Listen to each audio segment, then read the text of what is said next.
कतार world cup के ऊपर इतनी सारी कंट्रोवर्सीज क्यों हुई और क्यों इंडिया फीफा वर्ल्ड कप में पार्टिसिपेट नहीं करता है, जानेंगे आज की इस वीडियो में। फीफा वर्ल्ड कप 2022 तब से कंट्रोवर्सी में रहा है जब से फीफा फेडरेशन ने वर्ल्ड कप 2022 को होस्ट करने का जिम्मा कतार को दिया है। कतार वर्ल्ड कप को लेकर कई कंट्रोवर्सीज में से सबसे बड़ी और सबसे अहम ये कंट्रोवर्सी थी कि कतार फीफा वर्ल्ड कप को होस्ट करने के लिए एक बहुत छोटी कंट्री है जिसकी टोटल पॉपुलेशन 30 लाख से भी कम है। कंपैरिजन के लिए मैं आपको बता दूं कि हमारे देश के कैपिटल दिल्ली की पॉपुलेशन इससे लगभग 10 टाइम ज़्यादा है और एरिया की बात करें तो कतार हमारे देश की 3rd स्मॉलेस्ट स्टेट त्रिपुरा से थोड़ी और बड़ी है।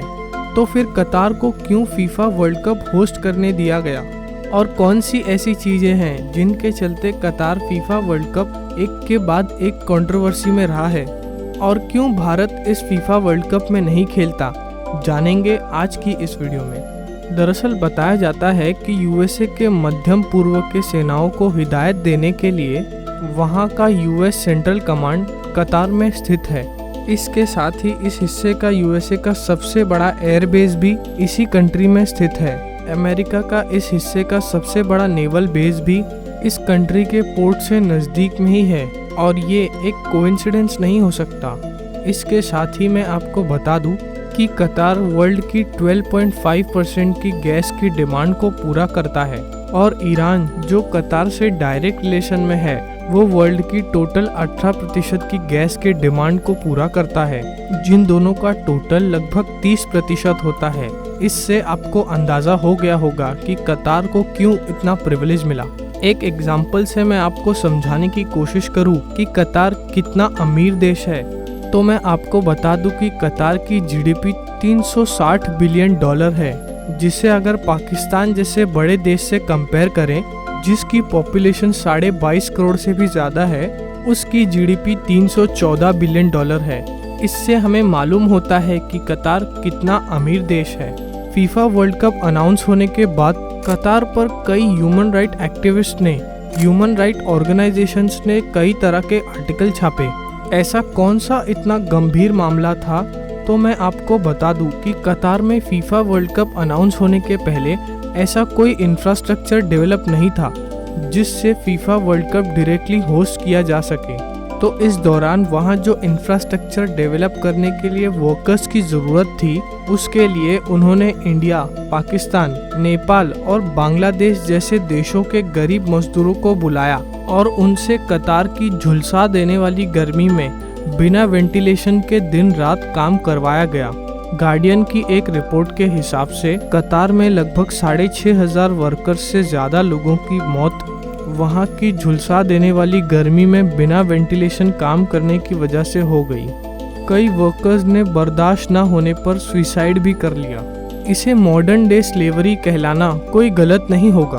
अब बात करें फीफा वर्ल्ड कप की और इस बारे में कि क्यों हमें इंडिया फीफा वर्ल्ड कप खेलते हुए नहीं दिखता, तो मैं आपको बता दूं फीफा वर्ल्ड कप में वर्ल्ड के डिफरेंट रीजन से वहां की टॉप रैंकिंग कंट्रीज को फीफा वर्ल्ड कप में खेलने का मौका मिलता है, जिसका रीजन वाइज सेग्रीगेशन कुछ इस तरह होता है।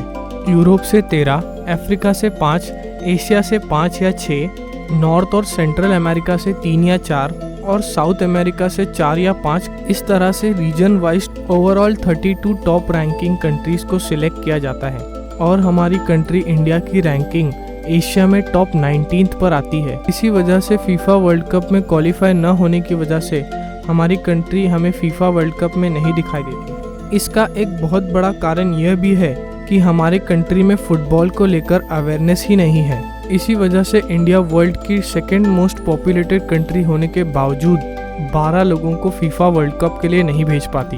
पर हाल ही में हमारी गवर्नमेंट और फीफा फेडरेशन ने अवेयरनेस फैलाने के लिए कुछ उम्दा स्टेप्स भी लिए हैं। इंडिया फीफा के लिए एक बहुत बड़ा मार्केट है, जिस वजह से फीफा फेडरेशन भी अपना इंटरेस्ट दिखा रहा है।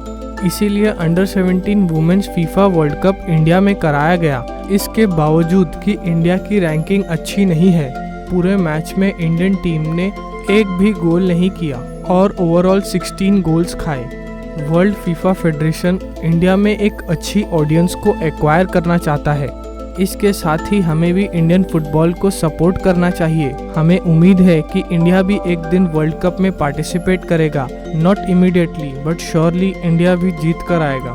बात करें कतार में हो रहे बाकी विवादों की, तो कतार में होमोसेक्सुअलिटी इलीगल है, पर वर्ल्ड कप के ऑर्गेनाइजर्स ने बार बार ये कहा कि कोई भी हो, irrespective of their sexual orientation, उन्हें अंदर आने में कोई मनाही नहीं है। पर वर्ल्ड कप के ठीक 2 हफ्ते पहले कतार के एम्बेसडर खालिद सलमान, उन्होंने कहा कि होमोसेक्सुअलिटी एक खराब दिमाग की निशानी है और जो भी कतार में आएगा उसे यहाँ के नियमों का पालन करना पड़ेगा। उसके बाद फीफा वर्ल्ड कप में ठीक 2 दिन पहले कतार ने वर्ल्ड कप में पहली बार स्ट्रिक्ट अल्कोहल कंजम्पशन बैन लगा दिया। कतार के इस एक्शन ने ऑर्गेनाइजर्स पर सवाल उठा दिया, क्योंकि बडवाइजर खुद फुटबॉल का इवेंट स्पॉन्सर है। कतार के इस फैसले ने फुटबॉल के कई फैंस को, जो फुटबॉल विद फ्रेंड्स के फन कल्चर को फॉलो करते आ रहे हैं, उन्हें नाराज़ कर दिया। ये जो भी कतार में हो रहा है, इसमें आपकी क्या राय है, इस बारे में हमें ज़रूर बताएं। और आपकी क्या राय है हमारे देश में फुटबॉल को लेकर, इस बारे में भी ज़रूर बताएं। अगर वीडियो अच्छी लगी तो लाइक करें, हमारे चैनल को सब्सक्राइब करें और ऐसी इन्फॉर्मेटिव वीडियो सबसे पहले देखने के लिए घंटी दबाना ना भूलें। इसके साथ ही मैं आपसे अलविदा लेता हूँ। फिर मिलेंगे किसी और नई वीडियो में किसी और नए टॉपिक के साथ। तब तक के लिए जय हिंद, जय भारत, वंदे मातरम।